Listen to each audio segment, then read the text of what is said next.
Hello दोस्तों, welcome to my channel. आप देख रहे हैं टेक्निकल फन ग्रुप। आप सभी का मेरे चैनल पे बेहद स्वागत है। नमस्कार दोस्तों, आज हम शुरू करने जा रहे हैं चैप्टर 6 हिंदी आईसी गद्य संकलन के बुक का नाम है दासी, जो कि जयशंकर प्रसाद जी के द्वारा लिखा गया है। बहुत ही अच्छी कहानी है दोस्तों।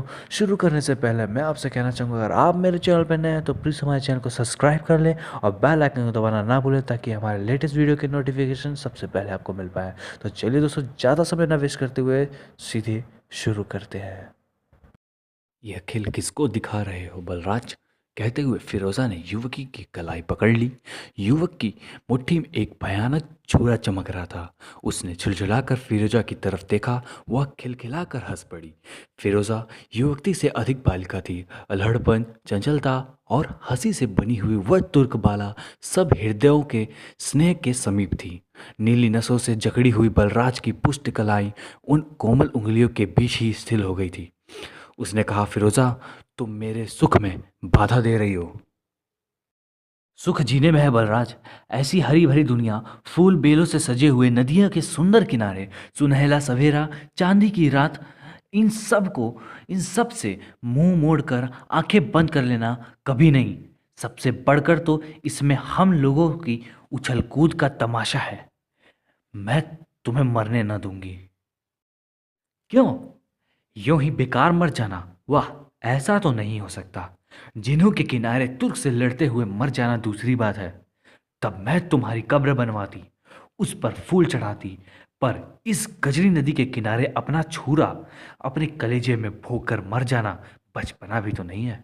बलराज ने देखा, सुल्तान मसूद के शिल्प कला, प्रेम की गंभीर प्रतिभा, गजनी नदी पर एक कमानी वाला पुल अपनी उदास छाया जलधारा पर डाल रहा है। उसने कहा, वही तो। न जाने क्यों मैं उस दिन नहीं मरा, जिस दिन मेरे इतने वीर साथी कटार से लिपटकर इस गजनी नदी के गोद में सोने चले गए। फिरोजा, उन वीर आत्माओं का वह शोचनीय अंत तुम उस अपमान को नहीं समझ सकती। सुल्तान ने सिल्जुकों से हारे हुए तुर्क और हिंदू दोनों को ही नौकरी से अलग कर दिया, पर तुर्कों ने तो मरने की बात नहीं सोची। कुछ भी हो, तुर्क सुल्तान के अपने लोग में है और हिंदू बेगाने ही हैं। फिरोजा, यह अपमान मरने से बढ़कर है। और आज किस लिए मरने जा रहे थे, वह सुनकर क्या करोगी? कहकर बलराज छुरा फेंक कर एक लंबी सांस लेकर चुप हो रहा। फिरोजा ने उसका कंधा पकड़ा, हिलाते हुए कहा, सुनूंगी क्यों नहीं, अपनी हाँ, उसी के लिए। कौन है वो? कैसी है? बलराज, गोरी सी है, मेरी ही तरह। वह भी दुबली पतली है ना? कानों में कुछ पहनती है और गले में? कुछ नहीं फिरोजा, मेरी ही तरह वो भी कंगाल है। मैं उसे कहा था कि लड़ाई पर जाऊंगा और सुल्तान की लूट में मुझे भी चांदी सोने की डेरी मिलेगी और अमीर हो जाऊंगा, तब आकर तुमसे ब्याह करूंगा। तब भी मरने जा रहे थे, खाली हाथ ही लौटकर उससे भेंट करने की। मतलब खाली हाथ ही लौटकर उसे भेंट करने की, मतलब पूछ रही है वो। मतलब फिरोज़ा उससे पूछ रही है, तो पूछ रही है कि क्या तुम खाली हाथ ही लौट कर भेंट करने की इच्छा भी नहीं हुई तुम्हें? उसे एक बार देखने की भी इच्छा नहीं हुई? तुम्हारी इस सब देखने की उसे इच्छा नहीं हुई? तुम बड़ी बाजी हो। जाओ, मरो या जियो, मैं तुमसे ना बोलूंगी। सचमुच फिरोजा ने मुंह फेर लिया। वह जैसी रूठ गई थी। बलराज को उसके भोलेपन पर हंसी न आ सकी। वो सोचने लगा, फिरोजा के हृदय में कितना स्नेह है, कितना उल्लास है। उसने पूछा, फिरोजा, तुम भी तो लड़ाई में पकड़ी हुई गुलामी भुगत रही हो। क्या तुम्हें कभी अपने जीवन पर विचार किया है? किस बात का उल्लास है तुम्हें? अब मैं गुलामी नहीं कर सकूंगी। अहमद जब हिंदुस्तान जाने लगा था, तभी उसने राजा साहब से कहा था कि मैं 1,000 सोने के सिक्के भेजूंगा। भाई तिलक, तुम उसे लेकर फिरोज़ा को छोड़ देना, और वह हिंदुस्तान आना चाहे तो उसे भेज देना। अब वह थैली आती ही होगी। मैं छुटकारा पा जाऊंगी और गुलामी ही रहने पर रोने की कौन सी बात है? मर जाने की इतनी जल्दी क्यों? तुम देख नहीं रहे हो कि तुर्क में एक नई लहर आई है? दुनिया में दुनिया ने दुनिया ने उनके लिए जैसी छाती खोल दी है। जो आज गुलाम है वह कल सुल्तान हो सकता है।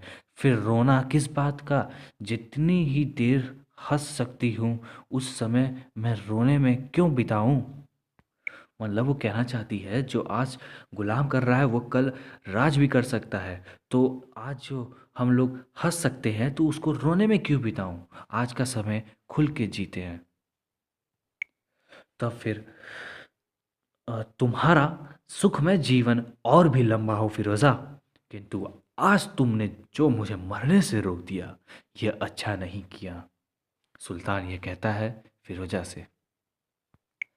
कहती तो हूँ बेकार ना मरो। क्या तुम्हारे मरने के लिए कोई कुछ भी नहीं फिरोज़ा। हमारी धार्मिक भावनाएं बटी हुई हैं। सामाजिक जीवन दंभ से और राजनीतिक क्षेत्र कलह और स्वार्थ से जकड़ा हुआ है। शक्तियां हैं पर उनका कोई केंद्र नहीं। किस पर अभिमान हो? किसके लिए प्राण दूं? दूत चले जाओ हिंदुस्तान में मरने के लिए कुछ खोजो, फिर मिल जाएगा। जाओ न, कहती है जाओ ना।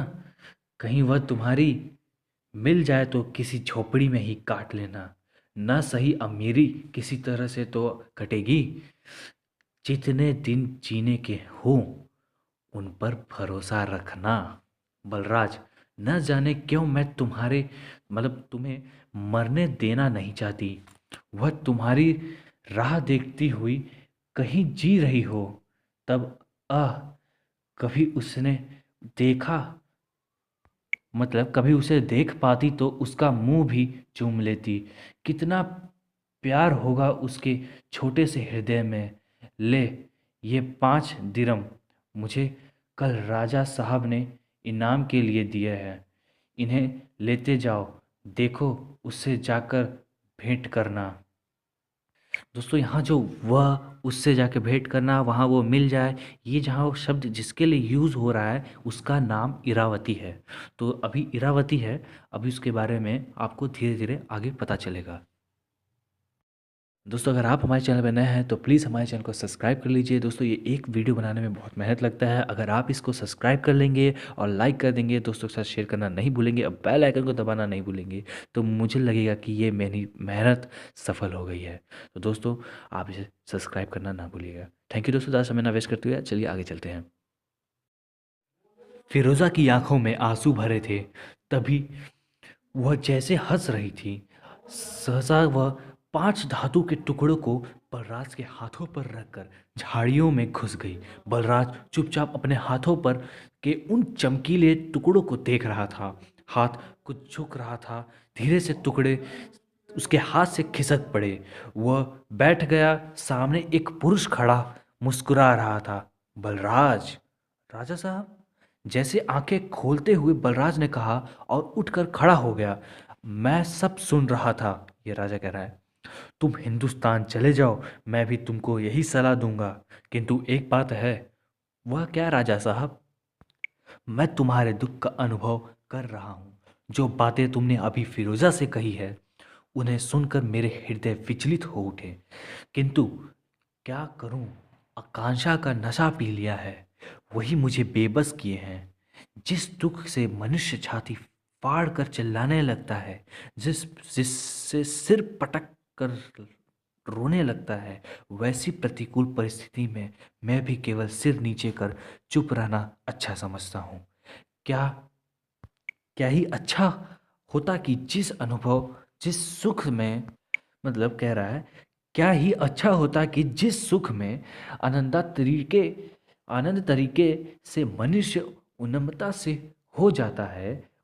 हो जाता है, उससे भी मुस्कुरा कर टाल दिया करूं। सो नहीं होता। एक साधारण स्थिति में मैं सुल्तान के सलाहकारों के पद तक मैं पहुंच गया हूं।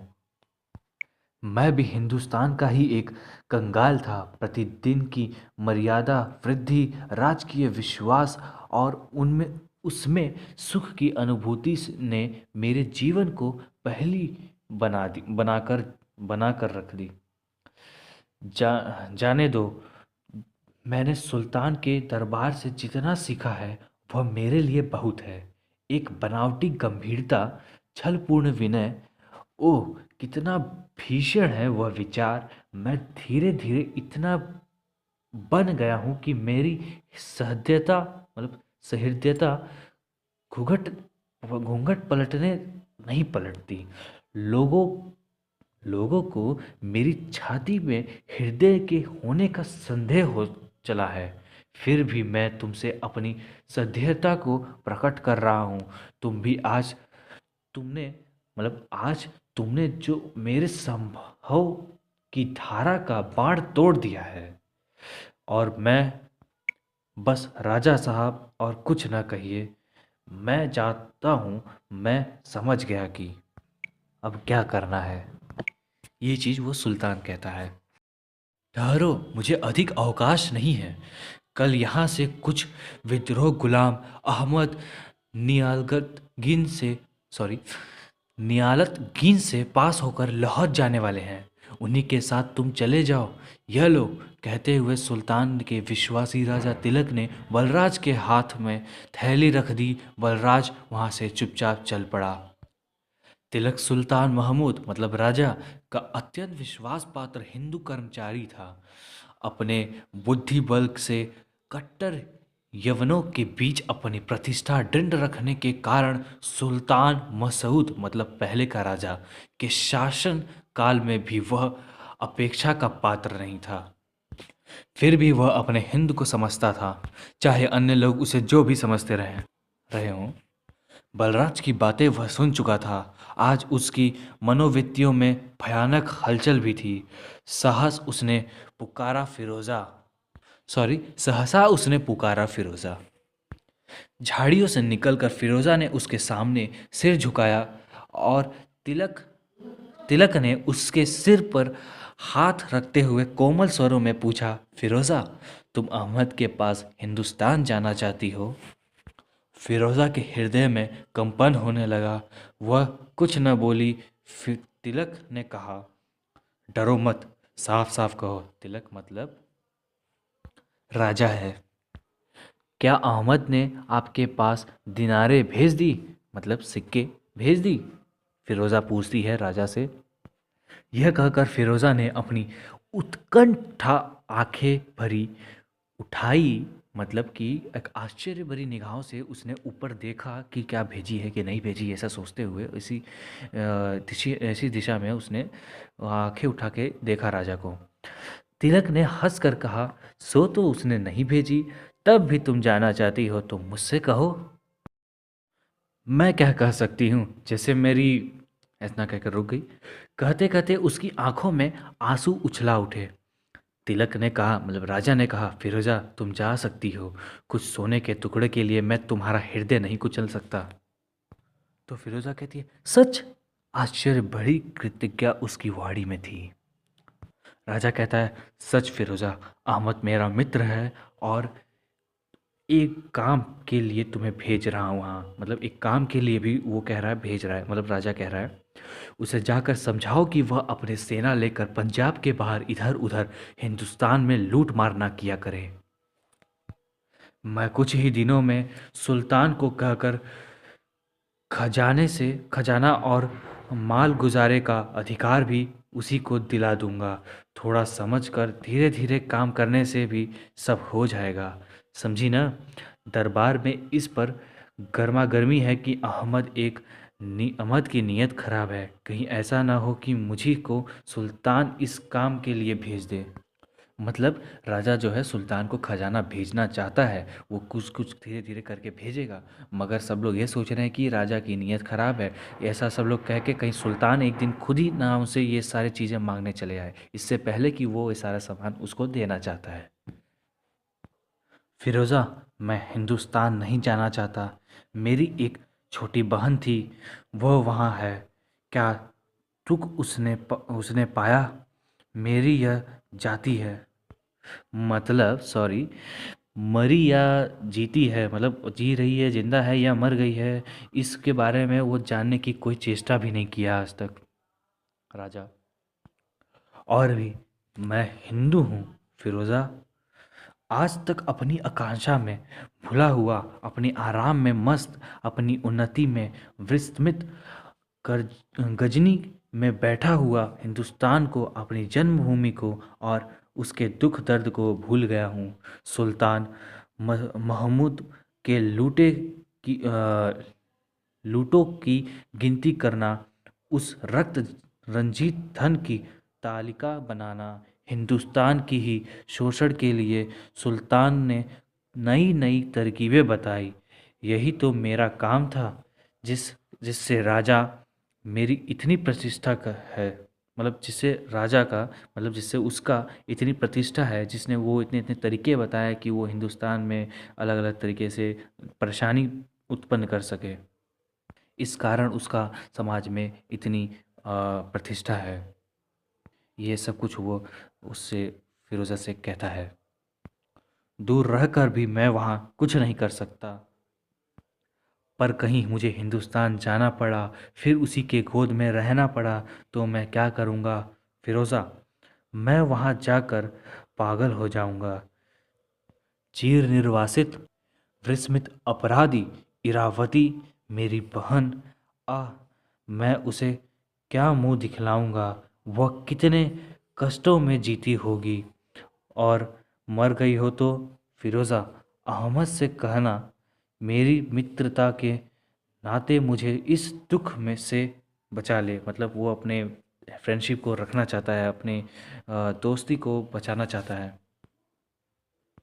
मतलब वो कहना चाहता है कि वह अगर ऐसा कभी हुआ कि वो हिंदुस्तान उसे आना पड़ा, तो वो अगर बहुत दुखी हो जाएगा, मतलब जो भी उसे परेशानी झेलना पड़े, तो वो अहमद से कहना चाहता है कि अहमद उसे उस समय बचा ले।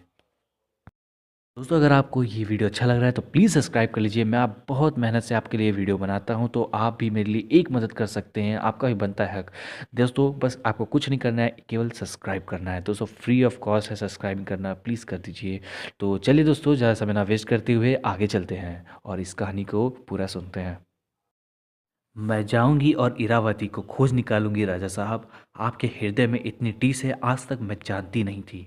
मुझे यही मालूम था कि अनेक अन्य तुर्कियों सरदारों के समान आप भी रंगरलिया में समय बिता रहे हैं, किंतु बर्फ़ के नीचे ढकी चोटियों से नीचे ज्वालामुखी भी होती है।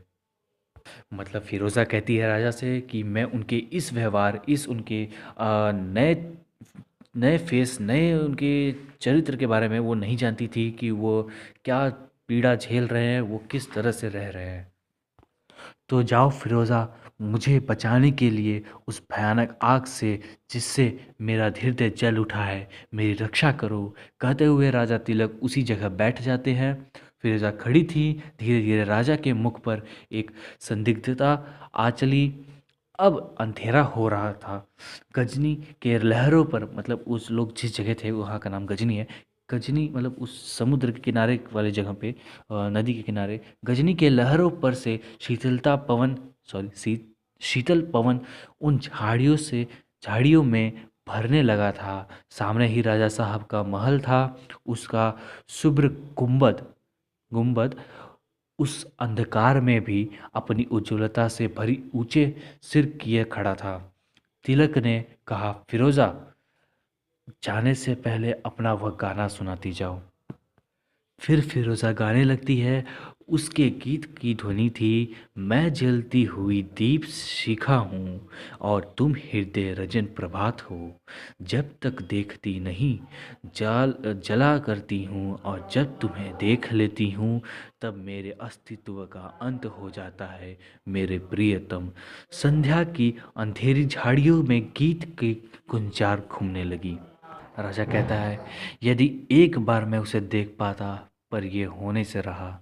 निष्ठुर नियति, उसकी पवित्रता पंकिल हो गई। मतलब राजा कहता है कि अपनी बहन से वो एक बार मिलना चाहता था, मगर ऐसा नहीं हो सकता है।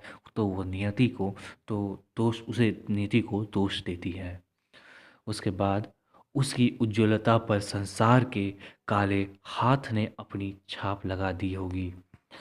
तब उससे भेंट करके क्या करूँगा अपने कल्पना के स्वर्ण मंदिर का खंडहर देखकर। कहते कहते बलराज ने अपनी बलिष्ठ पंजों को पत्थरों से जकड़े हुए मंदिर के प्राचीर पर दे मारा। यह शब्द एक क्षण में विलीन हो गया।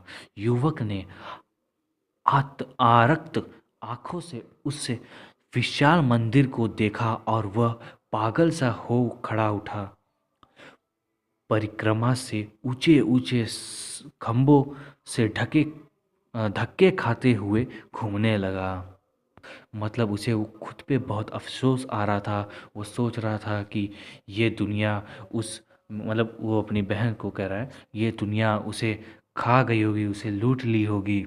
अब ऐसे पे उससे मिल के मैं करूँगा भी क्या। मतलब राजा जितना हो सकता था वो सब उल्टा फुल्टा बुरा बुरा सोच रहा था।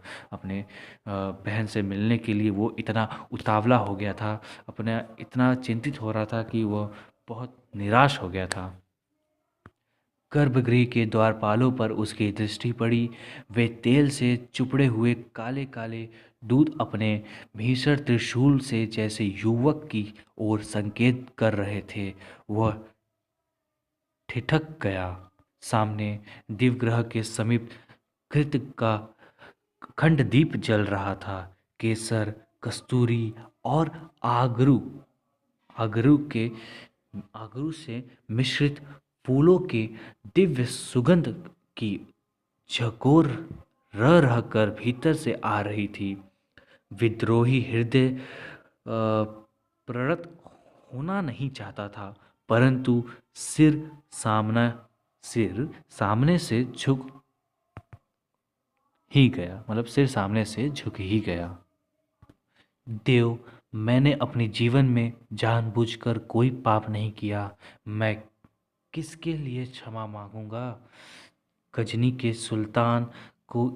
के सुल्तान की नौकरी वह मेरे वश की नहीं थी, किंतु मैं मांगता हूँ एक बार उस अपनी प्रेम प्रतिमा का दर्शन कृपया करो, मुझे बचा लो। मतलब राजा इतना दुख हो गया था, इतना दुखी हो गया था कि वो सामने से मंदिर के पास नहीं जाना चाहता था। लेकिन उसका सिर वहाँ पे झुक ही गया और वो अपने देव से प्रार्थना करने लगा कि उसे एक बार वो उसकी पुराने जीवन शैली में भेज सके और वो जो भी पाप किया था उसको वो माफ़ कर सके। लेकिन जो भी उसने पाप किया वो जानबूझकर ना किया, क्योंकि वो जिसके नीचे काम कर रहा था, जिसके लिए काम कर रहा था, वो उसे ऐसा करवाने में विवश कर रहा था। तो दोस्तों आगे चलते हैं। प्रार्थना करके युवक ने सिर उठाया ही था कि किसी के खिसकने की आसपास में आवाज़ आई। उसे संदेह हुआ। वह घूमकर देखने लगा। एक स्त्री कौशीय वसन पहने हाथों में फूल से सजी डालियों के लिए चली जा रही थी। युवक पीछे पीछे चला। मतलब यहाँ एक युवक पीछे पीछे चला। परिक्रमा में एक स्थान पर पहुंचकर उसने संदिग्ध स्वर से पुकारा, इरावती। वह स्त्री घूम कर खड़ी हो गई। बलराज अपने दोनों हाथ पसार कर उसे आलिंगन करने के लिए दौड़ा। इरावती ने कहा, ठहरो। बलराज ठिठक कर उसकी गंभीर मुखाकृति को देखने लगा। उसने पूछा, क्यों इरा, क्या तुम मेरी वाग्दत्ता पत्नी नहीं हो? क्या हम लोग ने वहनी वहनी वेदी के सामने परिणय नहीं होने परिणय हमारा नहीं होने वाला था? मतलब शादी उनका होने वाला था लेकिन हुआ नहीं था। तो उसने कहा, हाँ होने वाला था किंतु हुआ नहीं, और बलराज तो मेरी रक्षा नहीं कर सके। मैं आतताय्य के हाथ से कलंकित हो गई। मतलब मैं आतताय्य के हाथ से कलंकित हो गई। फिर तुम मुझे अपने पत्नी के रूप में कैसे ग्रहण करोगे? तुम वीर हो, पुरुष हो, तुम्हारे पुरुषार्थ के लिए बहुत सी महत्वाकांक्षा हैं, उन्हें खोज लो। मुझे भगवान के शरण में छोड़ दो। मेरा जीवन अनुताप अनुताप की ज्वाला से झुलसा हुआ मेरा मन अब स्नेह के योग्य नहीं। प्रेम की पवित्रता की परिभाषा अलग है इरा। मैं तुमको प्यार करता हूँ। तुम्हारी पवित्रता से मेरी मन का अधिक अधिक संबंध नहीं भी है अरे मतलब अधिक भी नहीं हो सकता है। चलो हम और कुछ भी नहीं हो चलो हम और कुछ भी नहीं हो। मेरे प्रेम की वहनी तुम्हारी पवित्रता को अधिक उज्जवल कर देगी। भाग चलूं? क्यों? सो नहीं हो सकता। मैं कृतिदासी हूँ। मच्छलों ने मुझे मुल्तान के लूट में पकड़ लिया। मैं उनकी कठोरता में जीवित रहकर बराबर उनका विरोध ही करती रही। नियत कोड़े लगते बांध कर मैं लटकाई जाती, फिर भी मैं अपने हट से न डिगी। एक दिन कनौज के चतुष्पथ पर घोड़े के साथ ही बेचने के लिए उन अतताइयों ने मुझे भी खड़ा किया। मैं बिकी 500 दिरहम पर, मतलब 500 रुपये पर वो बिकी। 500 सिक्कों पर। काशी के ही एक महाजन ने मुझे दासी बना लिया। बलराज, तुमने न सुना होगा कि मैं किन नियमों के साथ बिकी हूँ। मैंने लिखकर स्वीकार किया है कि घर का कुत्सियता से कुत्सियता कर्म करूँगी और कभी विद्रोह न करूँगी। मतलब सबसे खराब से खराब काम करेगी घर का, और कभी विरोध नहीं करेगी, ना कभी भागने की चेष्टा करेगी, ना किसी के कहने पर अपना स्वामी का अहित सोचेगी। यदि मतलब यदि मैं आत्महत्या भी कर डालूं तो मेरे स्वामी का या उनके कुटुंब पर कोई दोष न लग सकेगा। वे गंगा स्नान के जैसे पवित्र हैं। मतलब ऐसे उसने ऐसे लिखवा कर उसने ये बेची गई थी। मेरे संबंध में वे सदा ही शुद्ध और निष्पाप हैं। मेरे शरीर पर एक उनका आजीवन अधिकार रहेगा। वे मेरे नियम विरुद्ध आचार पर जब चाहें राजपथ पर मेरे बालों को पकड़कर मुझे घसीट सकते हैं, मुझे दंड दे सकते हैं। मैं तो मर चुकी हूँ। मेरा शरीर 500 दिरहम पर जी कर जब तक सहेगा कटेगा। मतलब ऐसा कहती है वो, कटेगा। जब तक जिएगा सहेगा कटेगा।